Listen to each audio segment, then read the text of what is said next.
hapon. Ako po si Precious Hipolito Castelo. Ako naman si Bing Formento. Ito ang IBC Express Balita sa hapong ito.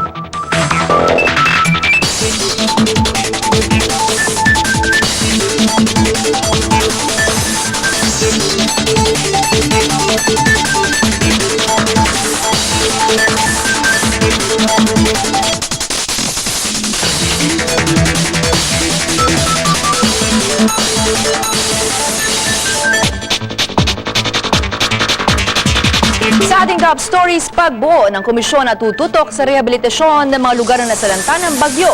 Iniutos ni Pangulong Gloria Macapagal Arroyo. Napapabalita ang overpricing ng LPG at bigas. Pinaimbestigahan na ng Pangulong Arroyo. 12 billion peso rehabilitation fund para sa mga biktima ng bagyo aprobado na ng Senate Finance Committee. At malaking kidnap for ransom group, posibleng nasa likod ng pagkawala ng Irish priest na si Mike Sinot ayon sa AFP Western Mindanao Command. Sa Dagupan City, Pangasinan, nagsagawa ng cabinet meeting si Pangulong Gloria Macapagal Arroyo ngayon. Doon ay iniutos ng Pangulo ang pagbuo ng isang komisyon na tututok sa rehabilitasyon ng mga lugar na nasalanta ng Bagyong Ondoy at Pepeng. At para sa ibang detalye, nasa linya ng telepono ang kasama nating si Maricel Halili mula sa Dagupan City. Maricel. Yes, Precious, gaya nga ng iyong nasabi ilang araw matapos ang magkasunod na pananalasan ng Bagyong Ondoy at Pepeng, binuuna ng Pangulong Gloria Arroyo ang Special National Public-Private Reconstruction Commission na pangungunahan ng business tycoon na si Manny Pangilinan.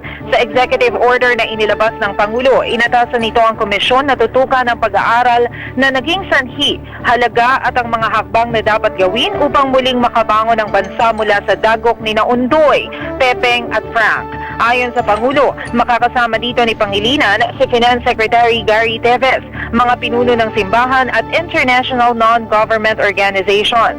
Itinalaga naman ang National Economic Development Authority at ang Office of Civil Defense na bumuo ng Secretariat ng Komisyon.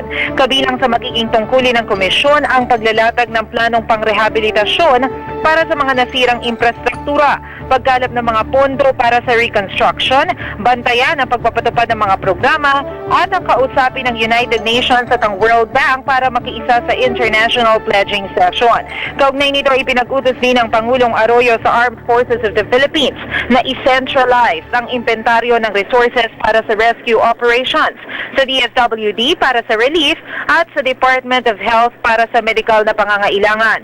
Binigyang diin din ito na dapat bigyang prioridad ang rescue at retrieval operations, lalo na't meron pang ilang lugar dito sa Luzon na lubog sa baha. At Precious, sinabi nga rin ng Pangulo na sana daw ay tutukan ng Philippine National Police ang pagbabantay sa mga kabahayan na nilisan ng mga residente na nasalanta ng bagyo para nga naman daw ay maging kampante ito kapag nananatili sila sa evacuation center na walang mananamantala sa kanilang mga kagamitan. Precious? Yes, Maricel, kapansin-pansin dito sa binuong komisyon ni Pangulong Arroyo para dito sa rehabilitasyon sa Pangasinan ay pawang mga non-government organizations o mga iba't ibang sektor, pribadong sektor, ano? Meron na ba tayong info sa kung ano ang mga unang hakbang na kanilang gagawin para sa rehabilitasyon? Ito nga yung kailangan gawin sa pangunguna ni Manny Pangilinan na sa lalong madaling panahon makapagplano sila kung ano nga ba yung mga hakbang na dapat gawin, partikular na sa rehabilitasyon. At kagaya nga ng nabanggit ko kanina, kailangan nilang kausapin ng United Nations at ang World Bank para nga baka makatulong sila sa pagbibigay ng mga grant dahil kailangan nga ng karagdagang pondo para dito sa mga rehabilitation at sa operation ng ating pamahalaan. Maricel, si Bing ito. Yes, Bing. Pinag-usapan ba dyan ang tungkol sa rehabilitasyon ngayon? Ang problema is pondo sapagkat mukha yatang kinakapos tayo ng pondo ngayon. Yung kahilingan ng ating gobyerno sa United Nations, narito yung team ng UN. Ito ba ay napag-usapan na dyan kung naibigay na yung kahilingan natin sa kanila sa tulong nito? Sinabi nga ng Pangulong Arroyo na ito yung magiging pangunahing hakbang ni Secretary Teves ang kausapin ng United Nations para nga sa karagdagang grant. At kasabay nito, nanawagan nga rin si Executive Secretary Eduardo Ermita sa mga ating mga mababatas para agad na maipasa yung 12 billion pesos na supplemental budget na malaki ang maitutulong para nga sa rehabilitation. Alright. Maraming salamat, Maricel.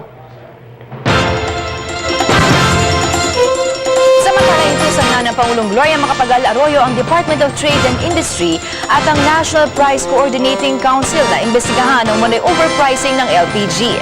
Ayon sa Pangulo, kung mapapatunayan ngang may overpricing, ay nararapat lamang busisiin ang financial record ng mga kumpanya ng langis. Pinatitingnan din ng Pangulo kung may mga tindahan ng bigas na lumalabag sa price ceiling ng gobyerno. Nakahanda naman anyang asistihan ng gobyerno ang mga nag-aani at nagbibenta ng mga prutas at gulay. Lumala ang naranasang pagbaha ng mga taga-Kalumpit, Hagonoy at Pulilan sa Bulacan ngayong araw. Ayon sa Central Luzon Office of Civil Defense, bunsod ito ng high tide sa Manila Bay kahapon. Sa Kalumpit, 21 na sa 29 nilang barangay ang lubog pa rin sa tubig baha. Sa Pulilan naman, humigit kumulang sa 1,000 pamilya ang apektado. Mula sa mga barangay ng Dulong Malabon, Dampol 2A at 2B, Inaon, Tibag at Peñabatan. Samantala, sa Hagonoy, pinagbawal na ang pagpasok ng mga pampaserong bus bunsod ng nararanasan doong pagbaha.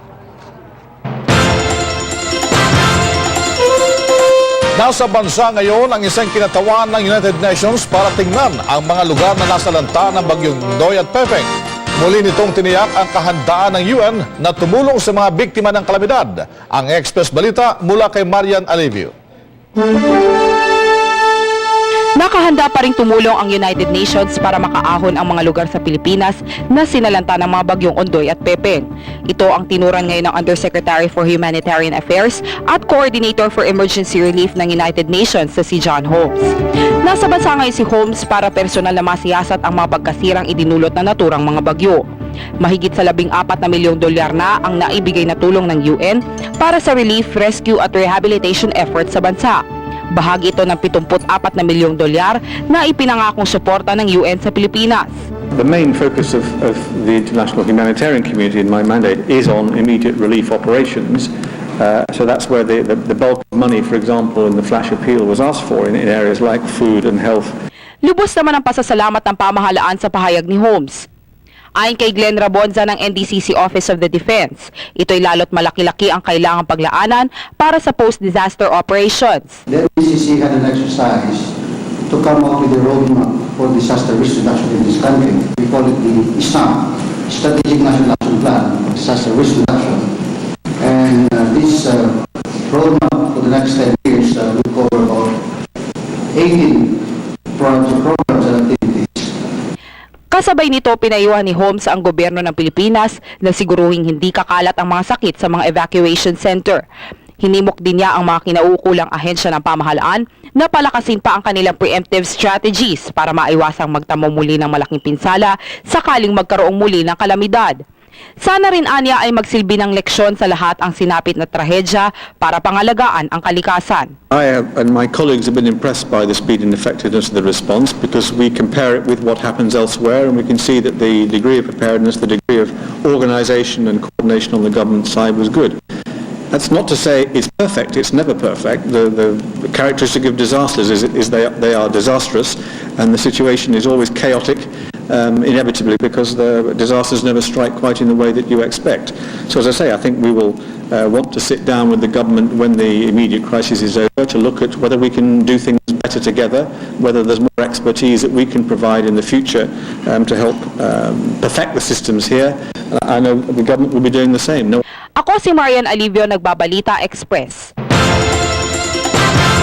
Samantala, nanawagan ngayon ang grupong Asia-Europe People's Forum sa Association of Southeast Asian Nations o ASEAN na gawing prioridad ang karapatang pantao sa pagsasagawa ng mga hakbangin para matulungan ang kanilang member nations na makaahon mula sa kalamidad na kanilang kinasadlakan kamakailan.